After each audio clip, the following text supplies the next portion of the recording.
ഇത് കണ്ടില്ലേ, നമ്മളിവിടെ ചുവന്ന തുളസി എന്നാണ് കേട്ടോ പറയുക. നല്ല തൊണ്ടവേദനയും ചെറിയൊരു പനിയുണ്ട്. അപ്പോൾ ചുക്ക് കാപ്പി ഉണ്ടാക്കാൻ വേണ്ടിയിട്ടേ ഇതാ തുളസി, ചുക്ക്, കുരുമുളക്, ജീരകം, ഇതാ തുളസി കേട്ടോ. നമുക്ക് വേണ്ട വെള്ളം അടുപ്പത്ത് വെച്ച് കൊടുത്തിട്ടുണ്ട്. തിളച്ച് വന്നു, തുളസി ഇട്ടു. ഇതാ നമ്മൾ പൊടിച്ച് വെച്ചതില്ലേ ചുക്ക്, കുരുമുളക്, ജീരകം, ശർക്കരയും കൂടി ഇട്ട് കൊടുക്കുന്നുണ്ട്.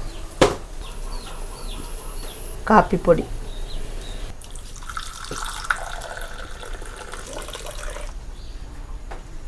കണ്ടോ,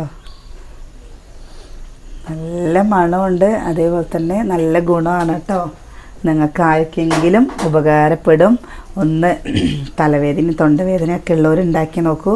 ഇതല്ലാതെ വേറെ രീതിയിൽ എന്തെങ്കിലും ഉണ്ടാക്കുന്നുണ്ടെങ്കിൽ ഒന്ന് കമൻറ്റ് ചെയ്യുകയും ചെയ്യും കേട്ടോ. ഓരോ നാട്ടിൽ ഓരോ രീതിയല്ലേ.